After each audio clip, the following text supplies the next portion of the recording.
Let's bring in the director of the Grattan Institute's Energy and Climate Change Program, Tony Wood. Tony, good to see you again. Thanks for your time. So just let's start off with your thoughts on the plan yesterday, SANS modelling.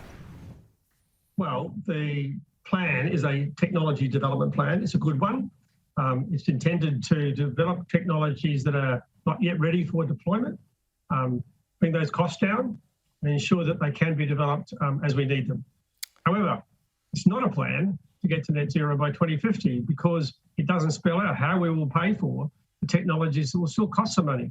What about the things that don't require new technologies, such as what do we do about coal? What do we do about motor vehicles? They're not new technologies, they have to be deployed. And that's where I think there's a very large gap between what this is and what a plan to get us to net zero by 2050 would actually look like. So what sort of a grade would you give it on a report card, Tony? Well, in some ways, about a third of what's necessary, right? We need technology, but we also need policies, and we also need financial markets to deliver the investment that's necessary. Yeah. Those are 3 points. I didn't invent those three. In fact, they were actually in a book written by Bill Gates this year that says what's necessary. Technology, absolutely. That only gets us about a third of what we need. Right, and a lot has been made about technology that doesn't exist yet, right? But that's a fair enough point, right? There will be newer technologies in 10 years, 20 years time. Absolutely. And I've got no doubt that those technologies will emerge. The technologies we know about that are still quite expensive, the effort the government's putting into reducing those technologies is absolutely the right thing to do. But kicking the can down the road to when these technologies might get there in 2030 and 2040 is not the way to get to net zero by 2050. We need to start now with the things we know about, which are already affordable, and develop the technologies. So as we find doing the things we know now start to run out, and they become more expensive, then those technologies come into play, and we will need the policies to deploy them then. There will be, most of the development almost certainly will be with technologies we already know about. I've got no doubt there are very smart engineers, very smart entrepreneurs, very smart scientists who've got their wind in their eye about what they think are the next technologies, and I look forward to hearing about it. Like Mike Cannon-Brookes. Well, Mike Cannon-Brookes' project is current technology, basically, but deployed at huge scale. Yeah. Just on hydrogen and its use in a broader capacity and carbon capture technology, I mean, are they technologies that can work? Absolutely. There are issues with both of them in terms of cost today, and there are issues to make sure that when they do work, they do what they're supposed to do. So, for example, carbon capture and storage needs to be done in a way that ensures that the carbon is put somewhere, such as one is possibly trees, of course, but more likely is buried underground.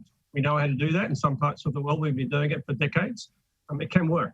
Whether it's the best, most cost-effective way to reduce emissions is yet to be seen. And of course, if the cost of hydrogen does come down in the way the government's prospecting it will under their plan, and I think it probably will, what it will do is it will actually cause pressure to close the coal industry, because we will replace metallurgical coal with hydrogen. And so, in fact, in a weird way, the very plan the government announced yesterday will cause the disappearance of jobs in the coal mining industry over the next several decades. Tony, do you think nuclear should be on the table? Look, I wouldn't completely ignore it. I think we don't know enough about what the future is going to bring to be confident to say we won't have a role for nuclear. No, I'm not talking about the huge nuclear power stations that we see today, like the one in the background in your show. And the nuclear technologies that might play a role in Australia's future are small modular reactors. People like Rolls-Royce are looking to manufacture these things in factories where they roll them out at high speed, low cost, and very safely. I'd rather wait to see other countries do that first, because we have better options. But if our better options turn out to be less effective than we currently think, then I certainly wouldn't rule out the option of nuclear, but there'd be lots of caveats on how we would think about that. Okay, and just finally, the government talked about its increase to its 2030 targets yesterday. It's now in the range of about 35, which is up from 28 of 2005. But how much of that increase is because of the work that's already been done by the states? Well, there's been two things that have driven that. One is the work of the Commonwealth. This was the renewable energy target introduced by Prime Minister John Howard back in about 2002, I think.